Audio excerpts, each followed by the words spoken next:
reality check anaasɛ ɔsɛ no kwasɛm nhwehwɛmu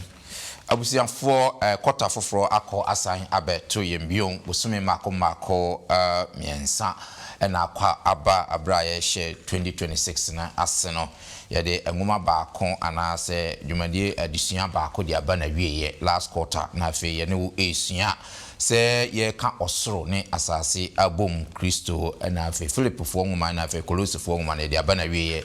na ɔtwe mu yɛhyɛ quarter foforo ase sɛ ɔhwɛ the whole of this quarter na adesua yɛba besua no ɔsi growing in a relationship with God anaasɛ free nyini wɔ yɛne onyankopon ayonkofamo. But this week no ne wo hye ase no ɔsi reality check anaasɛ no kwasɛm nhwehwɛmu yɛba sisia.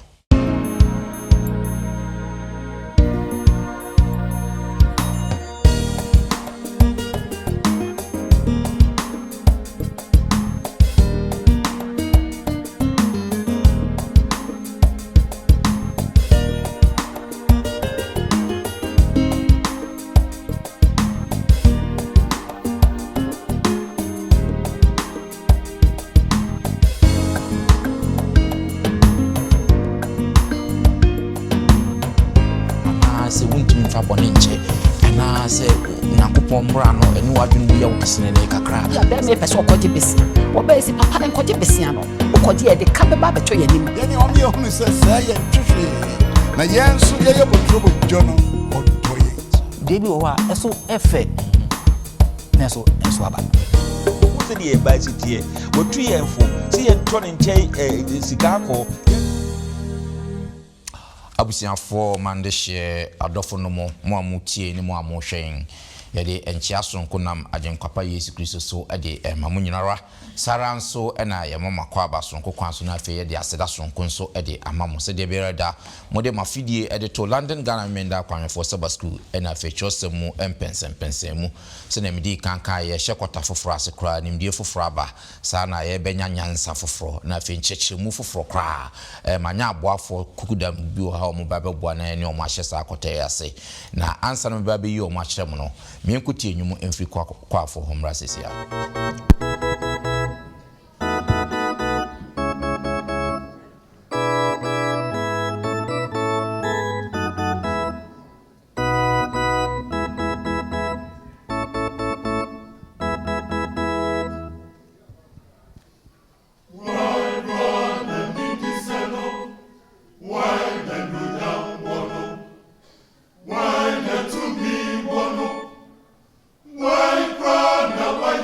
Say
yɛda enuanom kwafo ase enyemo tituro mu di adi edisua enimu ade amaye ene na meba efiem ha se but answer na mamensa mfa ase da pese mfa ma 3ABN Ghana TV na afi Hope TV Ghana sadwuma ko mieni TV adwuma ko ma fa onyankopon asem da wuro nko a ene ombo ede ko wiase afana anyinara nti se wo tie wo hwen na se wo mmoa bi apese odi mo je sadwuma ko ya obenwu se won number egu yemfoni na nimpa chofa na frɛ obaje oso kakra bi o de send fa momo onyankopon ebehira opa miwie ni sadia ene na meba efie ase na abusiafo o ma kamensa ha ya de adisuan yi bra on ma yi o mo de akyem me de musomfo Bismarck mensa ene ye ho adom mesa wo eda kyerɛ ekam ho ase bani kyerɛ emu akwaba me da se pa se last quarter ne ene wa na ofie ase this quarter so ye no na asa ase onyankopon hyira pa great me call manima sister Grace ababio nso na ewo sister Grace emu akwaba great da se ye to nsafra o onso wodi odo abebo odom sisi ade sister Grace abebe team member pa enti edase great me call manimu a yenua Foster Chum so na eto Foster yemo akwaba ndamase last quarter ne no mo na egu adisia so this quarter so mabase yen share adisia na se onyankopon enhirawo na me call eto no akra eda Daniel Boache yenua ka se ankadan edadan yemo akwaba yaja unyame akwa great edase pass de biarada yeto nsafra wa wodi odobebo odom se mfa adisia se emfambre yen atiefo mawie ni saada ene na ahobrase mu babia wo biara se utirase na mema sister Grace emompa etiawa na afa yen hye adisia na se amchom ye mompa eda wase asomdwe hene Ebeneze nyame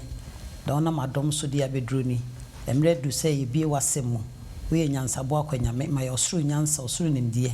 papa bi ya dwene ntimi kyerɛkyerɛ enyu ntimi hye ye tiefo ne yahwefo enko ma dwene mwa wo ne nsiso bra wiase ko na wieye ye wia de asede ni kabea ma Yesu de mu nti amen great mesama mo akwaba bio abusiafo mo nso mesama mo akwaba sonko kwan so se na midi kan eka ye no ko otemu nyinara adusua no osi renyini wo yene onyankopon ayonkofa mu anase growing in relationship with God na me hwe adusua ni nyina ne ye ba be fam no adusua bia no kwasem ne se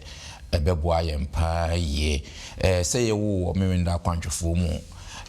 se yam wo memenda kwantwefo mu so ye Kristo ni enko ade ade ba ku ihia ye mpa wo wiase nenam se ye Kristofo yi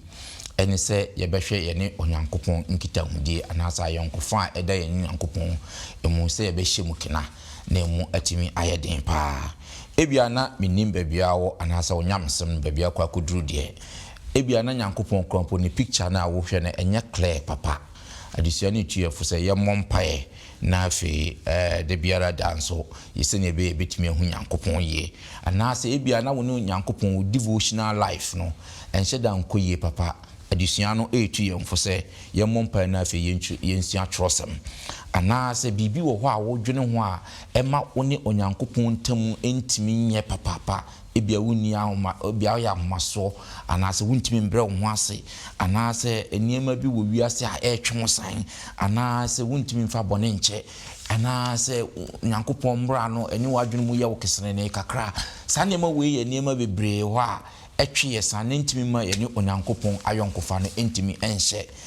kena enti saa kota mu nyinara ye ne oba bisia okwan ya befa so ne ne onyankopon ayonkofa no atimi agina pa na atimi aye pintin sanse eno na ye ayonkofa no kwasem se echen ayonkofa biara a obetimi anya enyo ne o ma mintam enyo mpo ne o bantam anasa ne o adamfo ntam onyankopon ayonkofa ne sene ayonkofa bia ti se oye Kristo ni na se ne onyankopon ayonkofa no emu nya dia eya na asem ewo Kristo ye ho enu tina the whole of this quarter ye ba behwe okoye befa so ne atimi anyini we ne nyankopon ayonkofa mu enti maboafo na ye krado omeboa na afi yatimi asua adisua enti ye ba besua adisua yi esese moma ye nyina yɛmum na afei yɛnsu adeɛ na afei nso yɛnyɛ den yɛhunu adeɛ na afei nso yɛnyɛ sen yɛnya ɔdɔ ne ntimi ntina onyankopɔn mu. The first lesson I yɛde brought for this quarter no lesson 1 no ɔse reality check anaasɛ nokwasɛm nhwehwɛ mu. Yɛnka bɔsɛm no yɛfa firi John chapter 15 verse 9. John chapter 15 verse 9. The wire crowd will be able to me in Kabasam Namae. John chapter 15, verse 9. Senya Ajano Adomeno Anameso Madomo Montana Midumu. Amen. Amen. Great. And you say reality check and I say no kwasem nhwehwemu. Ye ne Nyankopon benanti the first lesson na akwa akohwes ba behwe yankasa yetebia. Ene Nyankopon wo ye kronkron ompe bone hepese ye de ne nante ne ne ayonkofa no emu ye den. First of all, I say ye state ye nokwafo ne gi hutum se ye no credit ne etisen enti ye ba be fiche yankasa ye mu na fi yaka no kra kire ye ho sanse ye ka no kra kire ye ho a ansa na ye ne Nyankopon atimi ananti the first one ye reality check yankasa ye ba be hwehwe ye hu ye mu na fi ye hu bone aye na fi nso ya hwe yankasa ye ne Nyankopon relationship no se ne esitie ya bisabisa hu questions ye be di hu for bebre nanso ye mfa addition we mra ne wi no na trosem no nso atuyemfu bebre okwan ye befa so na yatimi atrenten ya brabo na afie ne Nyankopon ayonkofa na atimi ahye kena nti this week dey ye hwe no kwasem nhwehwemu se reality check ye be jump straight ni ahwe addition ne edika no ode man no say our condition and I say yentebia our condition and I say yentebia. First of all no my yankan bibi e Revelation chapter 3 verse 14 to 17. Revelation chapter 3 14 to 17 no I think say kan copy 19 no Revelation chapter 3 14 to 19 right. Awurade asemni na Laodikia asafomu bɔfo no twere kɔma ne sɛ na amen ɔdansefo a wɔsese wɔgye no die na ɔyɛ nokwafo no Onyankopɔn abɔde mfitiase no se minnim wo nnwuma sɛ wonya nwunu na wonya hye sɛ woyɛ nwunu a ana ahye a ankayɛ na afei de enam sɛ wayɛ botrobojo na wonya hye ana nwunu nti mafiri manum efiri sɛ wo se meyɛ ɔdefo na manya me ho na hwe hia me na anso wonnim sɛ wara ne ɔmanehunufo ni mobroni ni ohiani ni onifrani ni odajani mi tu fu se so menje sika wabro hu ojamu na wanya ade ni atade fita na wahye na wadeja hora no anedi dodoa me do wono mi yi wona ten na me twe wona so enti bomoden na sachira wadwen amen obeniche ye hwe reality check and I share young Kasa Yetibia. That description ya the Komalo this year and as a lie this year as Safuno. It is saying, and I say, whom for Nina to say. I dare me the partner say, any nipabia ne kaya condition a tray. A wine, ye so ye no quaffo, or train nini, or noa unima dienano. One a kaya condition a tray. It is a baby boy brimwa. Says that they may call me by me yin ano. Mean say, yes, we listen. Na yeni mammy be a pastor, I'm a film bar. Na mammy, would in a birthday, na we be Jinawa no Bonwa Basso, na bami with you to cinema. Na gana ni maybe I know it was a moment say mammy one yet. Boba cano cratch and said the warrior in Indian was sacrano. More died there na ma failure the obey no craft there west.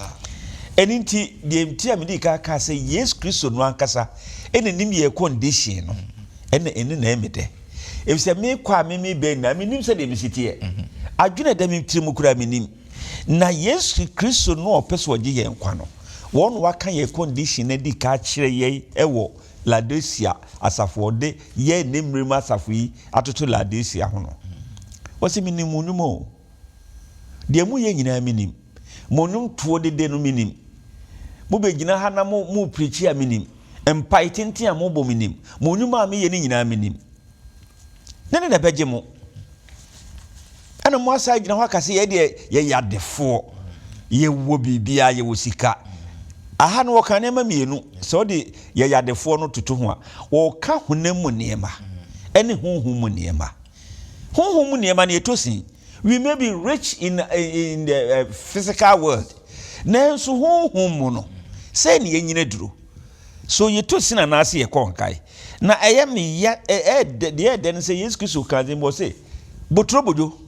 na ne nyi ho o se senka ubeye nwunu a mehunu kwaya mefa so ayede amo ayehye ena se wo yehye so bebre na aboro so a mehunu kwaya me do beba ama watimi anante metre ne kwa ne so enti Yesu Kristo wonu na wonim ye yare ena wo ka eduru a wo pese ode maye eni nti ne se ye betra ne dum ne dom de a onu a wo ye trene ni ene no kwafo no a wonim ye tebia wonim ye bobia no onu na betimi atretre ye o se etre bia ne yete ho ne ye dwendwene na ekọ ene ba ye fisie ye anyamsomfo ama ye kristofo ama mo me nhwe yi enema tutu ye no wo se ye hu botrobojo ene ye sere wo kina ne yamuna yehu a hunanim asenkyina asede ende yehu a ne ye krokro u brechi so ane ye de ne ye da fom eno na Kristo Yesu se wo mpe na de a wo ka kire ye se wo mpe no Yesu oye otumre a no wa kire si ye otunu mu wo se mo enam se munye nyunu na munye hie ne nti be ka kire mo se mo meto me ho elisa ne emei wankase emfasika na emeto sika akọ no ejina ho ma ye gidie no kura ye de gine die no efiri ho aho ne bra efiri Yesu Kristo ho ne ba etisi ye ba no ho ne be ye ma ye gidie mu ye di wonu mu a ye be hu ye onu Yesu Kristo no so ye trene ni na fe ne trene atare no de odi ahye ye ne ya dagya no so anda ho ena de toso bie ma odi wie ne ma opese ye gie no bi no ene se wa ma ye gidie no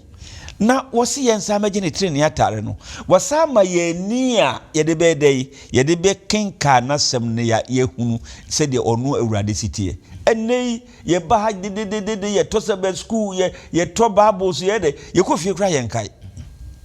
nyame adwuma no so ye nye ena egugu ye nche saa nti wose bra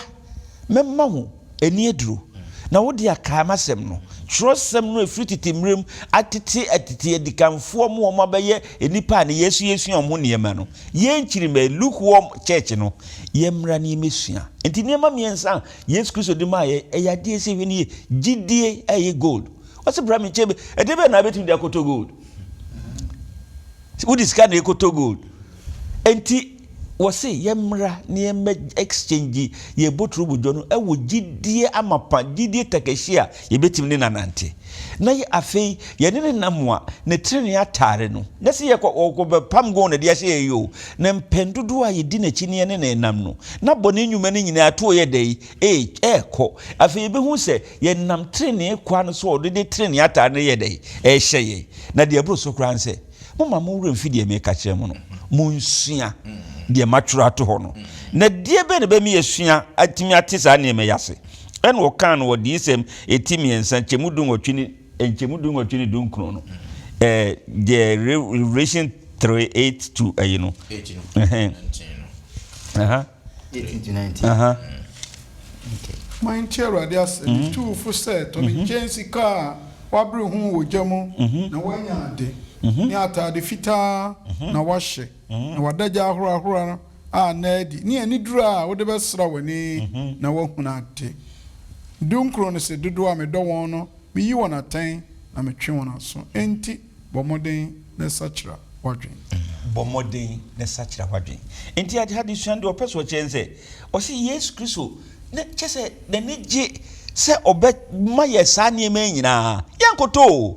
na emom ya brabo no enye no yenye nto ho ne emedi nachi no no mfa na brabo pa no yedei emma ye na ye ya ho den kura na de beye onu aso kura sa ka ye ho wodi ye nim o ka ye ho eni nti se ye ntimi ehu ye condition ye wo mu ene yenko Yesu Kristo nkyɛn obɛkyerɛ yɛ condition obɛkyerɛ yɛ tibie wɔ mu obɛkyerɛ Yesu obɛkyerɛ sɛ de yesitie da yehu Yesu Kristo ma yɛ prescription na wo diagnose yɛ yare no ma yɛ no sa ma yɛ prescription na ya ba ne nkyɛ aka sɛ yɛ niska o fama yɛ odi mu nti amen amen amen Mrase open each why de pa abusiafo yegusuara ye hwe reality check ana se no kwasem enhwehwemu se ne edatre acheche mu no asafo lordisia na onyankopon de gina ho ode kasa kire ye nne chirimbe na chese onim de be onim se ne enne yenyamso mbeye ye be boturubojo ntina ewose otu yemfo ampa so hwe abrabo mu a na ohwe se ne esi som yenyame ya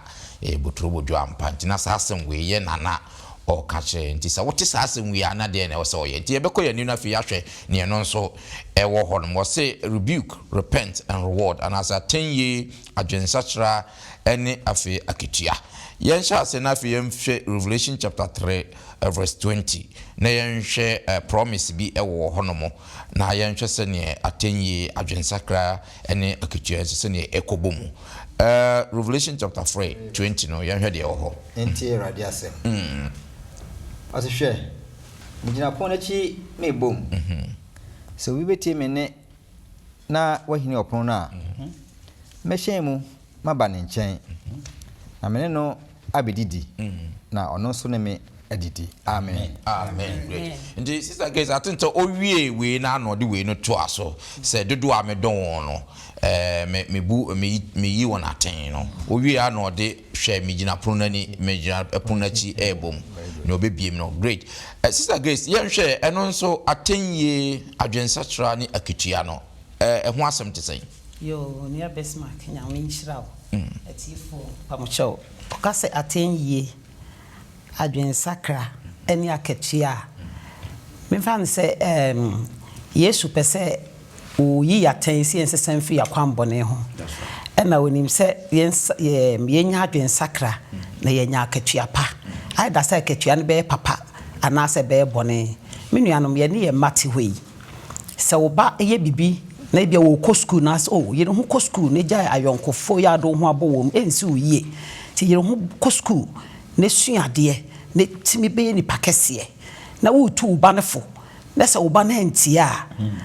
wantia na wieye no ebia na wantimi amenya de opese wo ye no anase de petitru bi opese wo ye wo daache no entimi free se wantie wo kasa ena bi wo so a wotu ne fo a obetie na wo de be ye adwuma na obetimi abe ni pakese daache enya no nko ye wo bi wo so a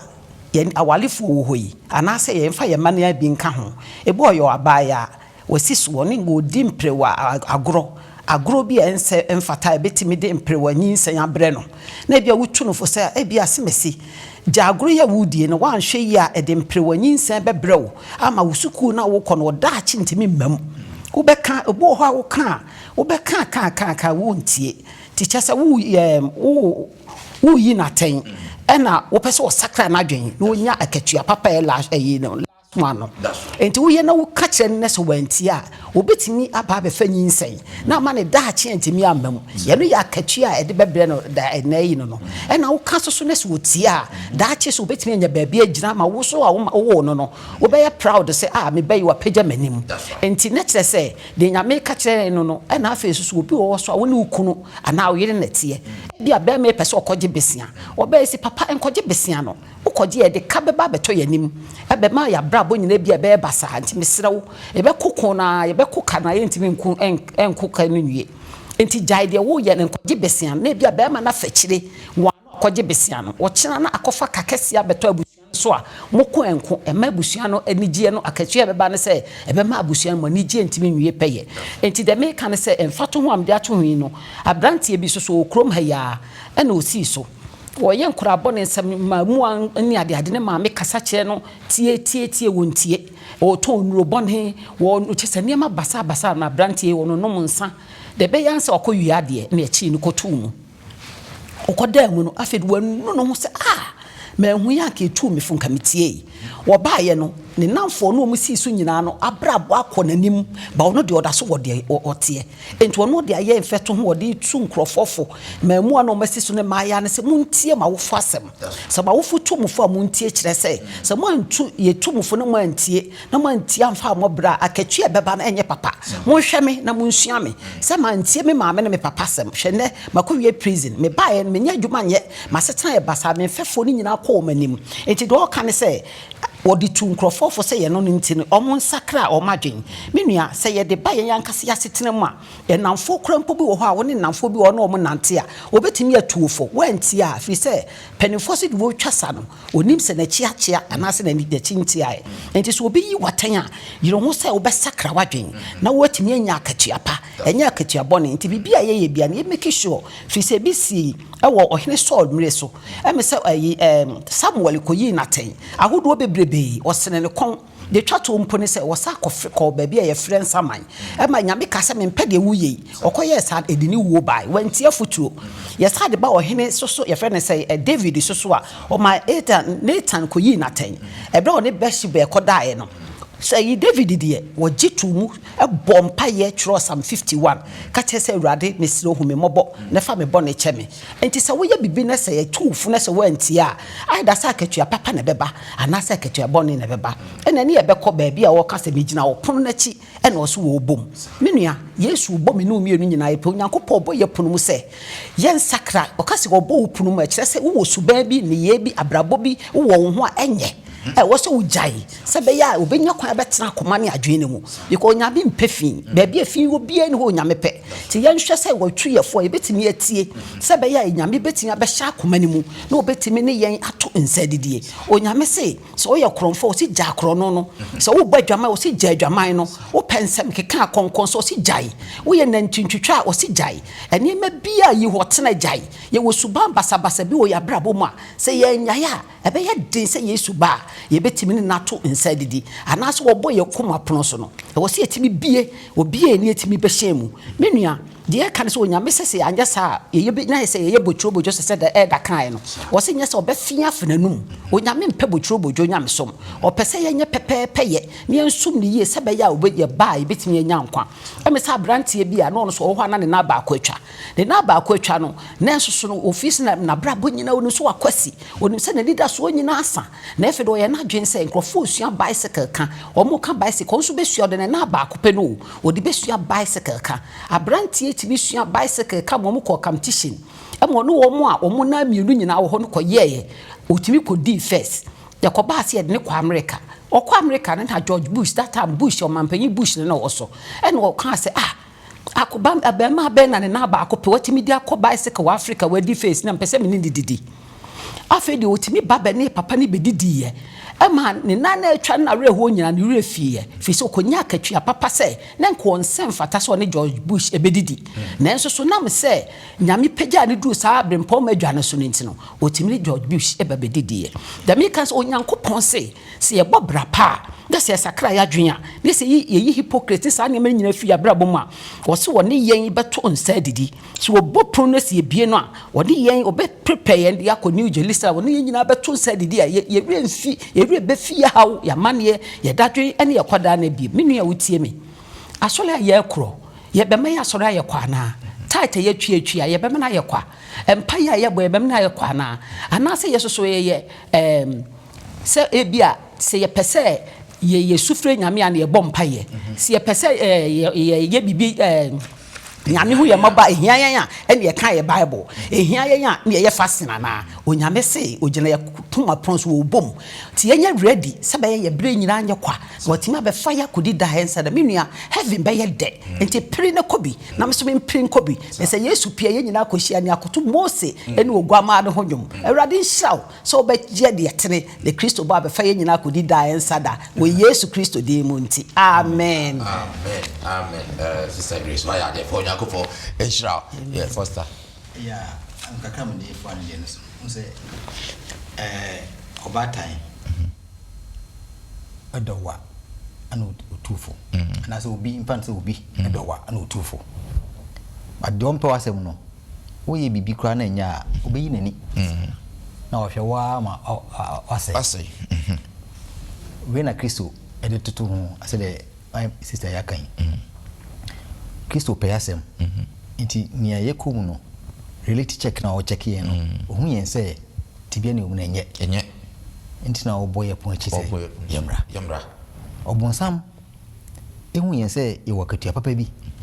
nti sakra adwen a akatua papa na we nya na sa nti ono de o hwe yen sa say yebesay impo o instigate ama ye ne ma ese fata na Kristo check ye hu say baby e ko nje to boy pon chi yamra e ba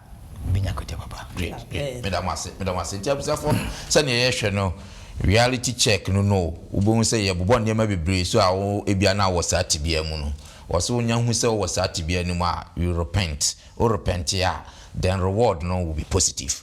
So one repent ya then say ne wa cheche mu wa ma examples bebre no ahwa na reward na ankwanko ye papa medamase ye to aso ne hwe o say dado everlasting love. Share onyankopon interaction for the past ages, the history of mankind, or kwanya onyankopon fast nipa interacted. Chosem no am a list of ankrofo onyankopon enyomo akasa bebre. So share Genesis chapter 2 verse 7 and no se onyankopon mpo ba asase so bu nkotodwe efa notie ediye onipa no wie ohome enkwa home edigu onipa mu onipa ye boni mpo onipa sa dwane ye efri baabi kohye baabi onyankopon na nkasa na ba asase su ase ena afi obetiam fro adam na awo he o se bibi na o se me yakoye ntisisi ya na deja so wana ka che oni omo sa interaction no all the way back to Enoch. So Genesis chapter 5 verse 24 so o se Enoch spending a life nyina oni onyankopon fat obi ahu se ne ye mpo Enoch wanhu ewuda for about 300 years on nyankopon enante wanhu owo down the lane no onyankopon so ebefre Noah brana asase so boni aye asase so ma so Genesis chapter 6 verse 13 na okache Noah say hwe the we aboni asi say asase so yi se mama ye bibia ebe ha adwenti Noah ye hyen hwe interaction a oni Noah enya ye dawa bedru Abraham so ofre Abraham free neja free so Genesis chapter 12 so onko ikro ba be no Abraham de gidie koye hwe interaction e baaye oni Abraham promise or the man no down the lane e be pim Moses ne nyankopon konya interaction e wo Exodus chapter 39 no baaye no chosem se na nanim nyina ahran because oni nyankopon enyamponi mpunti all the history of mankind nyankopon interacted with him nipa ankadan se o hwe nyankopon interaction ade na e kasa kire e fa nyankopon ni su no ese na esitie anga se ndo wase agidifo ne atiefo onyame oyodo nanzo so bia oyodo no onya abashebone onyame ochiribone so oyebone aduro nti opani kire ma yehu se ye wo opani bia ono de wo ntwanko ntompo nti broni beka se oye unseen auditor. That's right. Ohwehwe wabrabo mu a wonim bibiara yeko ono na wabru ame yehu ne se ye botrobojo ye wurana no mukra obafie ohema Grace nso to aso ame yehu ne se awurade se de odono no kananim sir madisua me bedru we die mse opani ne kra wa de cheche mu nyina no afa disua ne nyina na ne nyina kire se onyame ayo odo a eto ntwada enuano metura bi ne se obaye bone a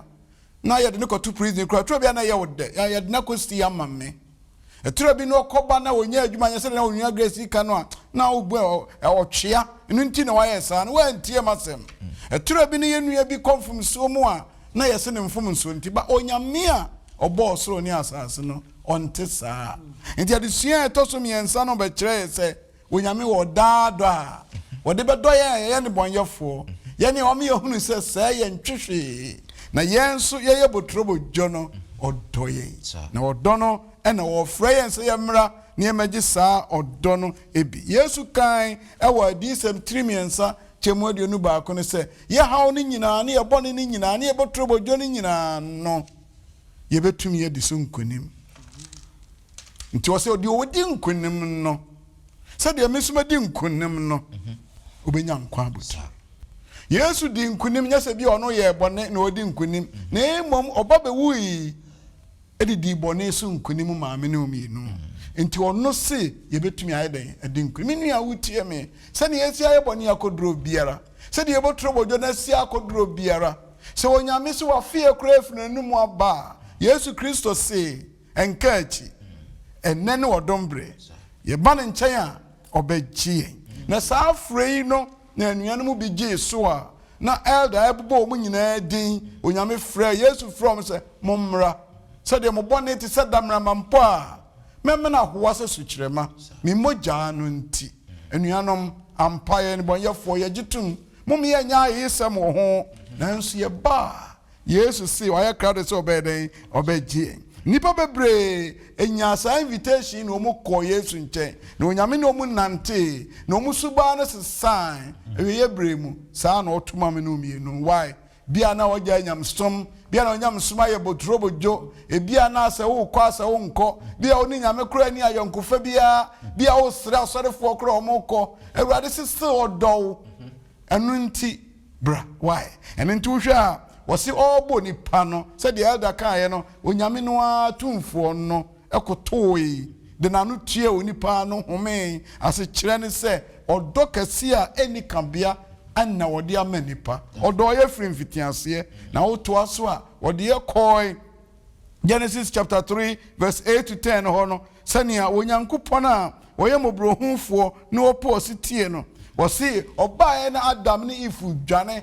despite so mo bɔne nyinaa mu no ɔhwehwɛ wɔn akyira kwan ya bɔne nti yɛdwane wae bia yɛmpɛ nyamsom bia bɔne nti yɛmpɛ sɛ yɛbɛhunu Yesu koraa nanso ɔno di akyi a ɔhwehwɛ yɛn sae anwummere yi a yɛ ne usua de sua Yesu si ɔhwehwɛ wo ɛhe na wohyɛ ɔno a na kɔpam atareɛ ma Adam ne Eve kata ɔmɔdagya so onyame bɛtumi ayɛ saa ma na aboro so ama wae na wasan de wakɔ ne dɔ no mu onyame yɛ ɔdɔ firi mfitiaseɛ saa na onyame frɛ Enoch na otimi ne Enoch nanteyɛ a wate Enoch ho asɛm na wanhunu wuo mpo onyame nyame a ɔyɛ wɔdɔ papaapa Enoch abrabɔ mu nyinaa no ɔde ne ho ma onyankopɔn nti ɛda kyerɛkyerɛ mu Genesis 5:24 no ma yɛ aseɛ na afei wɔn aka na futu a wɔde ma yɛ ho ni na Noah nso onyame frɛ no sɛ ewiase bɔne yi nti mebɛsɛ ewiase mebɛsɛ ewiase na wo deɛ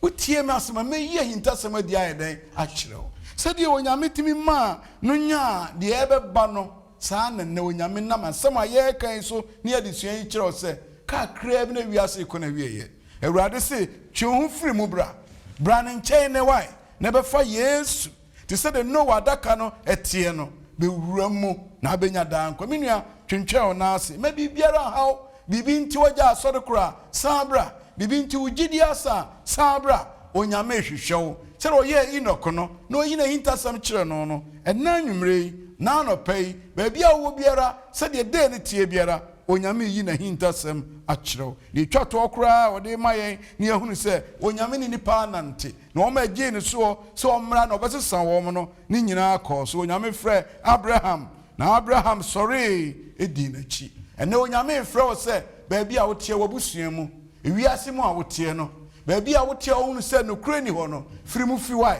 firi mu fi na bɛfa nokora a yɛde ma wei Yesu yɛ wɔdɔ Yesu yɛ mmɔborɔhunu nti bra fa ho bɔbɔ awurade ne yɛne mmienu nyinaa yɛnsom no te sɛ Abraham yes ebia wonim sɛ anigyeɛ bi ni hadeɛ nanso Abraham na onim baabi a wɔkorɔ sitie nti ɔkɔe onyankopɔn dɔ yɛn ɔfrɛ me no mmienu sɛ yɛmmra na yɛmmra ne nkyɛn na sɛdeɛ yɛbɔ ne si tie biara ɔnam n'adom so ɛbɛsesa yɛn sɛ yɛgye no to mu amen that's a pass why and sa ade amaye great yanto aso e na fe yanhwe ne edi ho no se abide and as tena me mu Jesus Christ ka asem bi ɛhɔ na yɛn ka abosem no nso if John chapter 15 from 1 to 11, but yenyi mu na yen kan na trapoe no. Nti John chapter 15, remember ya kan 1 and 2, 5, 9 and afi 11 no. Yen hwe asama ewo ho no. John chapter 15, 1, 2, 5, 9 and 11. Yohane asempa. Etire dunum. Chichemu baako. Mienu no. Na mienu. Ena num na nkron. Ena nkron. Nkron na edu baako. Mene no krebo be no. Na maja ne okuafo no. Me ho ban biara a enso aba no. Oyi. Na obiara ebiara eso aba no. Oyi ho. Na aso aba bebre. That's right. Me ko enum ho no. Enum ho, yeah. Enum. Mini bobe no. Mo ne man no. De wotena mi mu. Na me nso metena ni mu no. Ono ara na oso aba pi. Na mo kwatimia. Mo ntumi nya hwe. Mi nkonkron ho. Sade ejado no adome eno. Ena me nso me domo. Mo ntena mi domo. Amen. Amen. Edu baako no to aso maame. Edu baako etwa to kwa no. Me kan ye mi nyina ma kire mo. Na manigi atena me mu. Na mo nso anigye awie peye. Amen. Amen. So Foster, I can cancel me tena me mu me yema me bobe ye ntiase saying. Okay, bisa me that's it.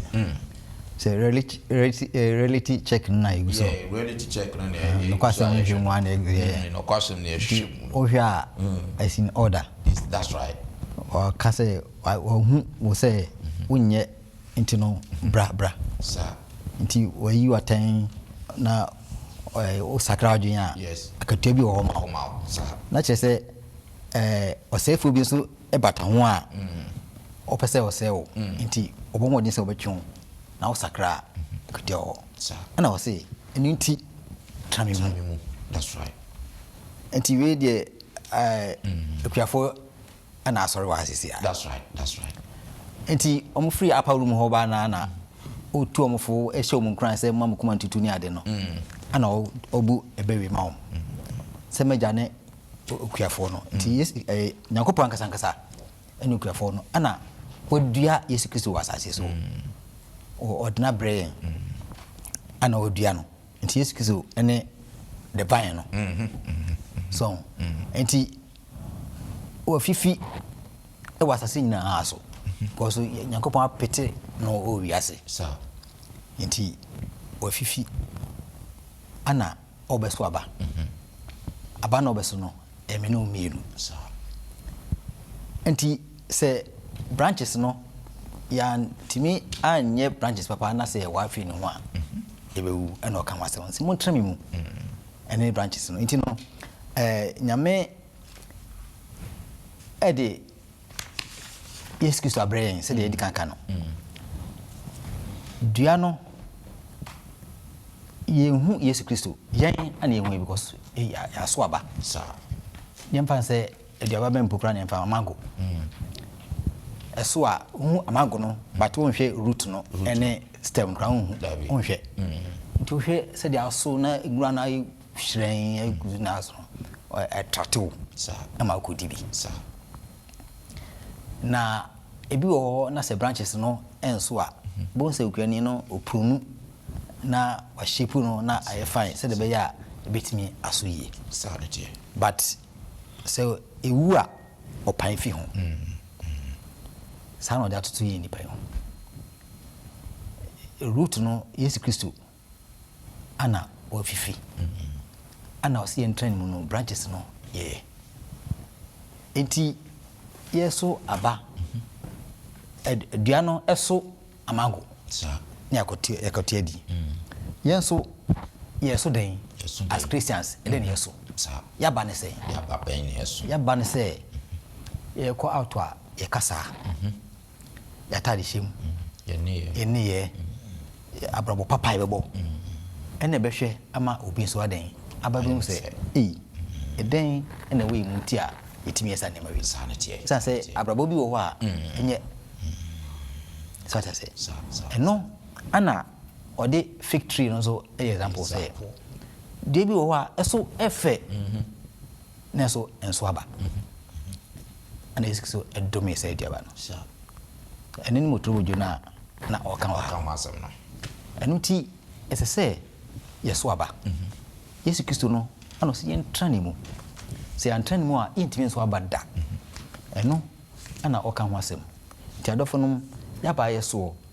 amangwa yedi se de hu se efe se de hu se dua na gu nhirene kusu no yenso enwu nhirene kusu na afoforo mra yenche na mabe hu Yesu Kristo na akatua ewo heaven no yes you ya menkan ho awona dumisi amen madam asepa mse mama mo ho kwa ma honhom no ede mu eye adwuma pare afi yenhwe ne edi awie he na afi yemfa nsoro yen adisua no so was linked to the vine dua no munsuo no yenhwe mema yakan akenkan sembe yituosem be miensa bi wahase ansana mama openi kire abamu wahase first ne yenhwe Luka nsempa no ete dubako imudu miensa Luke chapter 11 verse 13 iwia yahwe Jeremiah chapter 31 verse 3 and so into Luke chapter 11 verse 13 first Mind here radia sem Luka nsempa eti du ba ko nchichemu du miensa asemu wa muya aboneyefo enim sede mode nepa ema moma empra hinara na moja wosoro no refa hu kronkron ema wona obisa no amen excellent now for Jeremiah chapter 31 verse 3 no you hear better John 4:19 so first Jeremiah 31 verse 3 no say Erade amama hu no achichiri na daado na mede madowo enti na matwe adoyeso amen Yohane ngoma a edi kan etiri 9 nchichemu edu enkron mo yentie Erade asem Yado efrise ono no odo ye kane. That's right. Amen. Sorry. Amen. Enti eda yenhwe asem a woka yen o cheyen e wo hase mfuni be na ye nya no ha yi. De yakeke nyina. Efrise wo ma ye bobre Yesu bai wo maye wo de esi yi se mutise na mometchom nche ayi ena wo tuyefo ene se wo do ye ni nyina no do hwa ka kire ya ne se o na di ka do ye entu Yesu ye no de foster kan se wo sese ye tranu mu a ene ye beso aba no Yes. ene ne adesuan de wo de wie maye enti mra ye ti Yesu Kristo mu no no ono so tie mu no yenya hoden me hu so bia duamono ebia wutwa ensu firi mu ba ensu ne firi mu ba no ene medua na hoden mani temede so no kan se mbu asese ye hu se opebre memfa se winter time umbu se nua yi haba ni nyina kɔ na aye basa ekwa be no mfa so nanso se edru after winter no na so spring no ba na wia no ba obo se afi dua no na enya hoɔden fisa afi de ewia bɔ ama enuru a wasase mu no ebi free mu fe mu ba Yesu Kristo won pese ye betra se trase yewu won pese ye beye botro bojo enti onu ankasa ama ye edru a ebetimi aboa ye edinti no wo kɔ no o ka kire na esuafo no o se mema hon kronkron na ide aba no be ide wa be kirekire mu obeye mu obechiche mu wure obeba be kirekire mu obe kirekire Yesu Kristo so de Yesu sutie obeyi aten no wasai agade into all truth. That's right. Anything pendodo a Yesu Kristo doye no waka ya boni ni we Yesu be nyina kire ye no se entrene mu no wose mi ko mi nya mu nwisia de maka kire mu ni nyina den se mo ho den so mo betimi aye anything mama me ho nkronkron na aba no abe de wabe edi mo wabe boa mo na motimi atena me mu anything no minuanom ye di wia de sua ye afutu sem kese maye eye negisem se wose onu Yesu Kristo no wa maye o cherekirefo wa maye o kandifo o hwesofo bambofo bi a o be cherekire ye ntimi ye wure hu se de Yesu ti bia se de ye ba ne ti bia no ye ba ne nche ya obetimi asesa ye anuanom okeka wo mu nsem nyina nam so mafa boni asase so nti Enoch Mose Abraham wo mu nyina na obia wo nisu nanso enam so wo mu tena Yesu Kristo domu no mo ma nyame no efa wo nsiesie wo no hon kronkron timi ye won kuma so adwuma fact me kai Enoch ho asempa na edana me kai no besi ebomi hu wo se wo tena se kronkron ye mu ama afedie na enipa kwentimi ma ne nkyei eniti na trust mamu ati say eniti na tamana okoye no wo ma hu so okọ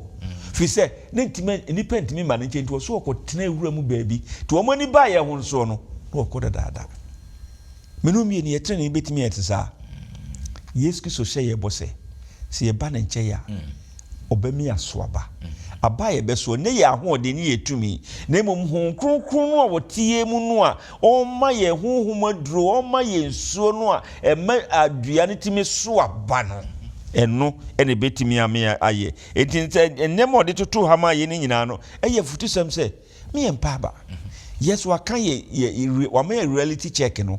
wohu se de Yesu titiye wohu se de ye ba titiye wotu ye mfo si ye nto ne nche sika akọ ye nto ye mra magi ne trene ya tare no obema ye ni wakan se bebrache wasa ka che se ye ntrene mu enuanom si ye ma hon kronkron no kwaya obetimi asiesie ye amia ye from ne asoaba na wiebre no Yesu yetimi aba Yesu Kristo nche onyame no moye ne ye ma hon kronkron no a